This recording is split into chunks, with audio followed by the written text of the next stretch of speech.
everybody. This is going to be a tough topic today. This is a topic of sexual abuse. My name is Patty Hall, and I am a life and spiritual coach with Get Balance 2020 and Divine Warrior Intuitive. This is my story of sexual abuse, how to survive, heal, and live with sexual abuse. I hope this helps in some way. And also, too, it may show you some red flags to watch for if you think somebody is going through it. Now let's get started.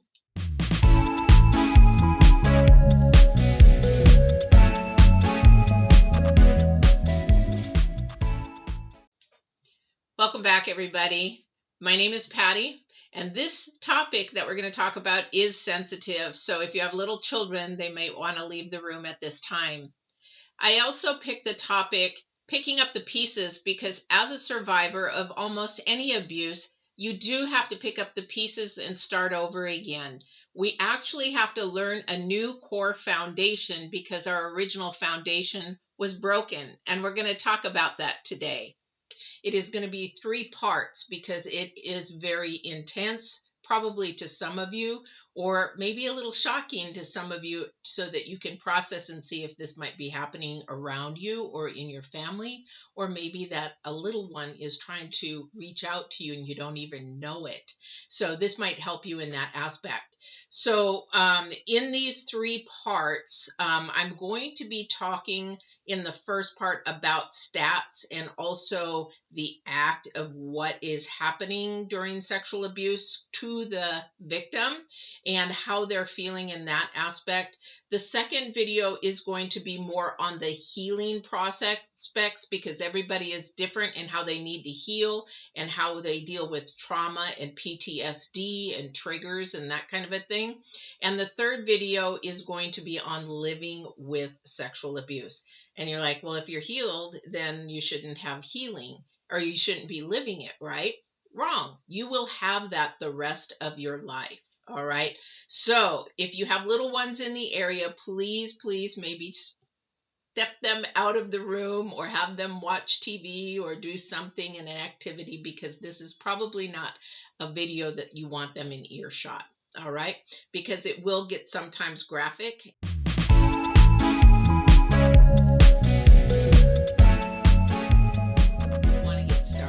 Are you ready? Okay, so let's get started. So one of the things I want to touch on first off is that a lot of people think, oh, it happens, but it's nobody I know, right? Well, back in the day when I was studying criminal justice, it was 1 in 3 girls and 1 in 10 boys. Now the statistics are 1 in 5 girls and 1 in 20 boys. And I say that you have to be very careful in listening to those statistics, because they're not accurate. When you hear these on the news or anywhere that you read them, they're not accurate. And you're like, well, they are from, the government. The thing is, so many cases go unreported, like mine, that would be not in those statistics. There's several reasons why a victim doesn't want to come forward. 1, out of fear. 1, they're too young, and by the time they realize it, it could be 10, 20, 25 years later, and what is the point to go back and do that? Some people go back and they prosecute, and some do not. So the information is not accurate. It's the same in anything that you watch on TV, how many shootings, how many rapes, how many whatever, okay? So the statistics are not 100% accurate. So be mindful, it could be a lot lower, 1 in 2, 1 in 3, 1 in whatever. So just pay attention to that. So it's really important to know those numbers, because it's happening, and it's happening every day. And I don't know the statistics for every minute, but it's happening all over the world. Okay. So those are the statistics. One of the things that families look at is they have no idea it's happening in their family, or maybe somebody close to them is happening. Usually it's a child, and unfortunately it could be a child that is from infant on up to whatever age. I mean, for me, I can't remember many parts of my past before 6 years old. So it could have started before that. And we'll talk about trauma and blockage and things like that as well. However, mine stopped when we moved to Oregon, and that was because there was another person involved, like a grandma, so that there was somebody watching, and so it stopped. A lot of the times people think that it is a family member. It's not necessarily a family member. It could be somebody that is close to the family, or per se, dad has a new girlfriend, mom has a new boyfriend, and it can happen in both ways. A female can actually sexually abuse a male, and a male will sexually abuse a female. Unfortunately, it's more the male sexually abusing the girl. Okay. And I say girl because these are young girls. These are very young girls at very young ages where they can't do anything. So that is sort of what's happening there. So, but the thing is, a lot of parents, as a victim, speaking as a victim, I had tried to give many, many little signals. So, out of fear, I was trying to give signals because my mother was a single mom at that time. I was trying to give her signals or give her ideas or give her just, hints what was going on. But because of that fear as a child, because again, mine happened very early, I was scared that maybe if I said something or told something that um, that the perpetrator would actually hurt me or hurt her. Because what happens in these little children's minds is that perpetrator will tell them, don't tell anybody, don't, they'll place fear. Or my thing was back in the day, I loved horses, right? And there was a place to ride horses really close by. And so I would, but it was a riding place. You had to pay, sort of like, just the dude ranch kind of horses. And so I would take coins off my mother's dresser to go ride the horses after work.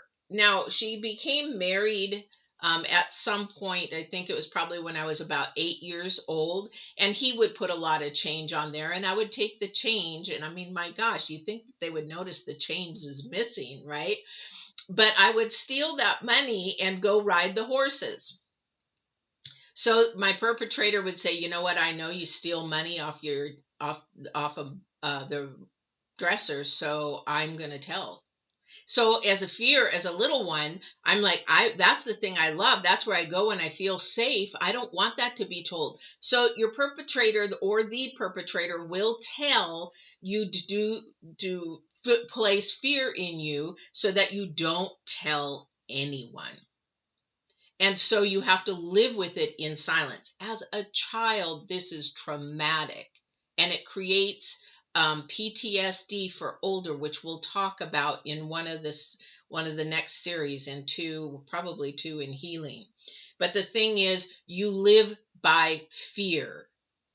Okay, and you learn habits at an early age as a victim that will carry on into your adulthood. And what I mean by that, you learn to lie because you are so fearful that you cannot share the information with the adult that you really want to share it with. Pretty hard for a child to do. Pretty hard. So, in my situation, with my mother having to work all the time, I was left home, and this person would come and basically, some days would be fine, and some days it would be at my bedroom door when I would go to bed. Okay. So as a child, I just didn't want to go to bed. But then I thought, if I go to bed and go to sleep fast, then I won't be bothered. Okay. So a lot of the times the perpetrator will come to a child's room. Now, there's no place for me to go to be safe anymore at all. I can't go to my room. I don't want to stay home. I don't want to do anything. So again, I'm going back to the behavior that I was trying to do to let my mother know.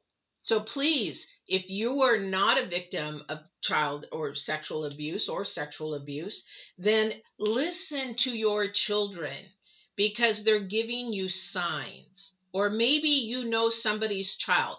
Biggest sign for me was my mother was getting irritated with me because I always wanted to go with her. It didn't matter what, where, when, why, and how, but I wanted to go with her. And I'd almost cling on to her, and she would get mad at me saying, "What is wrong with you?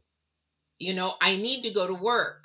She owned a Dairy Queen and changed to a Dairy Snack later. However, I would want to go and be I said, "I'll be good. I'll just sit at the table. I'll do my homework. I'll do whatever." I would be almost begging to go with her. Please listen to children that have a need to be with somebody and not in a space where they sort of have a fear. That is an indication. Okay. So this person would come to my room and then they would make excuses and they would just say, "You know what? I just want to, come in for a minute." And at first I wasn't sure what was going on. I was like, "Well, okay. I mean, I'm trying to sleep, but okay." And I'm very little at the time, so I didn't understand why they wanted to come in. However, what I did learn very quickly is that they wanted to fondle me. Okay. And then as I had to be home and this person would be there and I would be having to get fondled more and more and more and in more deeper fondling to the point where that they would have to put a pillow over my face so that they didn't have to look at me while they were doing it. Sometimes the pillow would get so heavy that could not breathe and I would just have to push and I was scared. I didn't know what was happening. So the more they fondled, each time they fondled more and more and more, what happened was even though they would place a washcloth over me to ejaculate on, then I was like unsure what was going on. I just didn't know. All I knew is I didn't like it at all. There was a point where I felt very guilty. Now, this will come in your healing later. This will come in also living with sexual abuse. The thing is, what I didn't know and understand was at some point the touching touched my G spot and I actually liked it. So I felt very guilty. Now I felt like I was the wrong one because I sort of liked that, but I didn't like anything else. I felt sort of good. So I didn't like anything else. But now guilt began to set in. Not only did I not like what was happening, I was scared, but I also felt guilt because that one time actually sort of felt good. So now I have guilt on top of everything else, but I still wanted it all to stop. So as I got a little bit older, we got to remember this is probably maybe age 6 on, that around the age of 8 or so, I went to our neighbors who was all girls. They had all girls, and I said, "I can't hold this in anymore. I got to tell them." So I told them, I told the oldest girl, and I said, "I don't know what to do." And they said, "Well, just tell him you started your period and you don't want to get pregnant." And I'm like, "Okay, I don't know if that'll work or not, but I'm going to try," because I was willing to try anything because I wasn't able to go to work with my mom and I wasn't able to go somewhere. I would also please watch how many times your children want to go stay somewhere else. They want to go spend the night over at somebody else's house. If they're spending the night over at somebody else's house a lot, that may be an indication, yeah, they might be just enjoying their company, but I would say that is a red flag if there's other people around that may be being the perpetrator. Okay. You have to listen to your children. You have to listen to the children. The children are innocent and this will damage them for the rest of their life. You can heal, but you will definitely have this the rest of your life and have to live with it. So it's really important if this is happening to nip it in the bud immediately because the damage can be much more minimal. Okay. So I would go spend the night at my friend's house and the neighbor's house and across the street. And I would try to find everything that I could do to go have dinner at their house. I just didn't want to be home. Okay.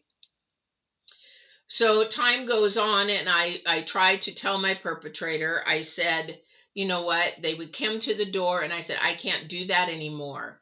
I don't want to do it. And I started my period. And so the perpetrator had said, you're lying. And I'm like, no, I'm not. I really did. Remember, I've learned how to begin to lie, especially to my mother, that I'm okay and everything's fine, because he had told me that he would hurt her, or he would make me look like I was the one that was the bad one. Okay. So then that didn't work. He said, prove it. Show me some blood. And I was like, that's disgusting. But, I was like, I don't, I couldn't prove it. So it didn't stop. So, long story short, I'm not going to go into the gory details of all of everything else. No victim wants to go and tell their story. This is why it doesn't get reported, because you have to go through every account, everything that you've felt, everything that you have done, and you also have to face your perpetrator in a court of law. It's scary, especially for if it's a child that gets found out. How scary is that? And then not only you're making them fearful of when they come out, they are fearful of their perpetrator. They're fear of if anything's going to happen to their family, because that's what the perpetrator told them that was going to happen. Then they've got to go to the court and face them, and they're feeling like they're the one that caused it all. Now they've got to understand what the justice system's about, and it becomes fearful of the justice system, especially if things don't go well. Okay. So this is another reason. Okay. So long story short, we're going to move on towards the end of it and how it got caught, it got caught. The whole thing got blown apart. So he got very bold one day. And as I was home in the daytime, I thought, it's not a big deal. But I was playing in my room, and they were there, and they had people over. Actually, it was, I think, just one guy over. And they asked me to come into a room. And I was like, okay, why? For one, it's daytime. I wasn't worried about it. It's because nothing happened in the day. It was at night. So then I thought, why? And I thought, okay. So as I went into the room, the perpetrator locked the door behind, and I'm like, okay, what? And he goes, I want you to take off all your clothes. And I'm like, no. And he's like, I want you to take off all your clothes. And I'm like, why? And he just made me do it. So now I've got two people staring at me as I'm naked. Now remember, my mom works, okay? But for some reason, God had her come home early that day, and she couldn't see anybody in the house. So she went upstairs and noticed the door was closed. She tried to open it, and it was locked, and she demanded that the door get unlocked. And there I'm standing butt naked in front of two people, two men, and I'm like scared to death because I knew I was in trouble. So my mother asked me to grab my clothes, get dressed, and go downstairs. And my mother reamed that person and told the other person to get out. And from that day forward, it was known to that point. So a reason why I say that point is that at that time, that's all she thought that happened, that one time event or whatever. But remember, I'm still fearful. So I'm downstairs sitting in at a desk, the old rolled secretary desks we had sitting in a hallway, and I was crying my eyes out. I thought, I'm bad, I'm horrible, I did this, what did I do? Why did it happen? I was a little girl going through all kinds of things. So you got to remember, this is so fearful that it is just internally killing the child inside because they think that they're the one that is wrong and bad. As my mother calmed down and consoled me, she told me that it wasn't my fault, and I was, is there something more that I need to share? Of course, I'm not going to share because I'm told that I was going to be in trouble, that kind of a thing. And I just wept and wept and wept with her, and that was it. So it stopped from that point almost. But at this point in time, I don't remember if anything else actually happened after that point because the trauma was so strong. All right. So fast forward as I grow up until I'm probably in my late 20s. And I tell you right now that in this whole scenario of all that has happened, it is something that you carry with you. It eats on you. It eats on your self-esteem. It eats on your self-value. It eats on everything else. So a lot of you watching don't know that I went into bodybuilding in I think I started in 91, and God had put me there, and I was heavy. I was like 215 pounds. And then I was on a bodybuilding stage a year later at 136. And the reason why I'm sharing this is because a lot of young ladies and boys become overweight because we ended up eating out of comfort and stuffing our food because we don't know how to relate to that. So a lot of the people that I would train and have clients of were actually trauma or abused from prior or had some type of trauma that allowed them to keep eating and their weight on. So that's how this book started back here. However, let's get back to what's going on here. So as we moved, the things had stopped, but my brain was still, I'm unworthy, I'm ugly. Because remember, so when this kind of act happens, it's not only the physical part. I will tell you that there is emotional abuse and verbal abuse that goes on with it. And sometimes it looks like just bad behavior from the perpetrator, but it is actually a manipulative way to keep the victim from talking. So I'm going to go to, if this is a family member, okay, if this is a family member happening, it could be a father, it could be a son, it could be a daughter, depends on the dynamics of the family. However, let's just take a hypothetical. If this is a father or a brother doing that to somebody else, then the behavior changes of the perpetrator. They become more angry, they become more verbally abusive to the victim. And you will not really understand why. It's like, what's wrong with you? Kind of a thing. So I'll give you an example. In my situation, this person would basically say, I'm not going to sit with that ugly fat thing. And that's just one of the scenarios. You do not accept bad behavior from someone that looks like they're being verbally or emotionally abusive to another. In any case, whether it's in abuse or not, you don't allow it because that eats on the victim. Then their mindset begins to change. Okay. So that happened. And then that kept happening through my teen years when I went to high school and I couldn't get a date. I was always alone. I didn't have any friends really. It was really hard to make friends because I had become so enclosed in myself. I didn't really know how to be myself. So around sixth grade, these are things I want you to just notice. Some child might be, becoming more withdrawn and you don't understand why. Why don't they have friends, or why are they always wanting to be alone, away from everybody? They're trying to find a safe place is what they're trying to do, that they can be safe and that they can do some things that they can enjoy as much as they can without thinking about all this internal struggle that they're going through. So in the high school years, I was blessed with a horse.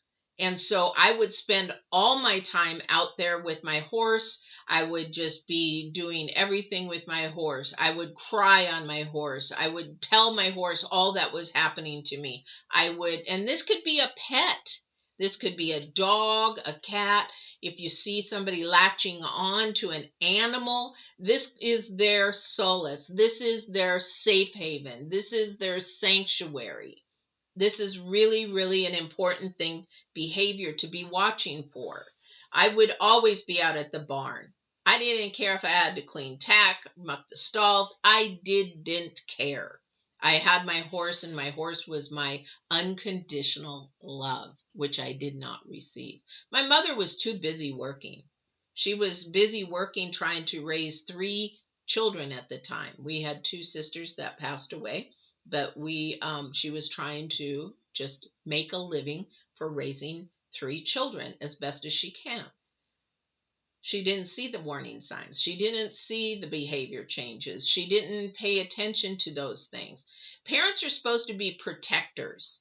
Parents are supposed to be active parents, working and living and paying attention to what is going on, not only in their school, in their home life, in their activities, in everything. Sometimes in this world today, we are so busy that we don't take the time to do that. If you're in a 2-parent home, you should be able to do that at some point. You got 2 parents. With 1 parent, it is really hard to pay attention to everything, especially if you have more than 1 child.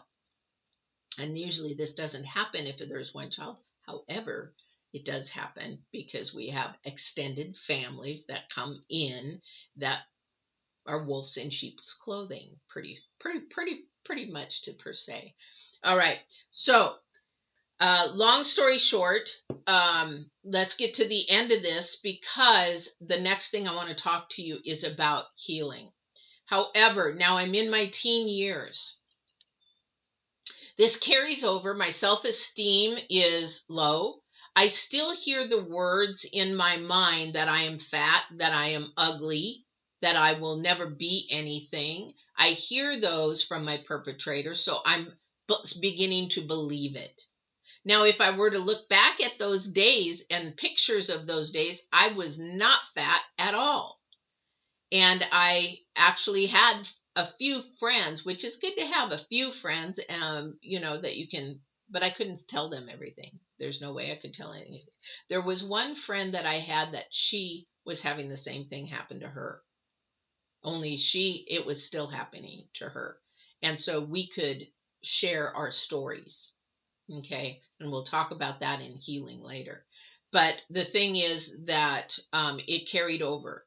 Now it will carry over, and I'll share more stories about living with it, because in my 20s, it didn't stop with other men coming towards me and making advances. And one person actually held me and asked me to kiss him at one point, and wouldn't let me go until I did. And I said, if you don't let me go, there's going to be trouble. I was becoming a little bit stronger because I was getting sick and tired of it. Okay. So we'll talk about that later. However, this first part is to teach you and help you. And if you are the one abused, to understand that you are not alone. And hopefully this will help you with the 3 series to get some help to heal. And I'll share, there's different ways to get help in healing, and there's many ways, but you got to find the option that is best for you.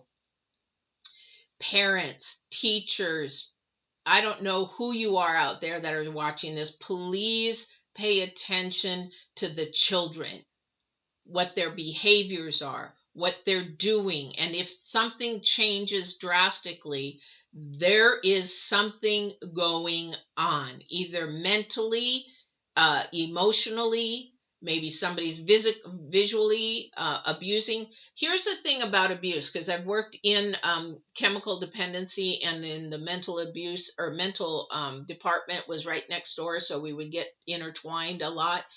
And I've also studied abuse in college. But the thing is, with abuse of any kind, now if you're a full grown adult and you haven't been abused, but you may be in a toxic relationship, pay attention to these signs, especially if you're starting a new relationship with someone. You have to pay attention to these signs because they are red flags. Number one, usually abuse begins verbally, and verbally moves to emotionally, and emotionally goes to physical, whether you're beating somebody, whether you're assaulting somebody or sexually abusing. Yes, even if you're married, you can be sexually abused. Those things are happening. Usually it happens in that order. And what I didn't realize as a child, it was happening in that order because the perpetrator was actually verbally abusing me first and emotionally threatening me and abusing me that way, alongside going ahead and sexually abusing. So it does happen usually that way. It doesn't have to. So it all just depends on this person's situation. So I hope this part has helped you in understanding that not only is the act damaging, but it is creating fear in the little child. It is creating fear not only to last then, to be carried over into their youth, into their teen years, and into their adulthood. And not only is it creating fear, it's creating a whole different person that was not meant to be. It's taking away and robbing that God-given child that was supposed to grow up healthy, whole, and created for a purpose and a calling. And what it does is it robs time, because if you don't get your homework done, if you don't face your fears and your demons and your shadows, then it's going to waste more time of getting to your purpose and your calling.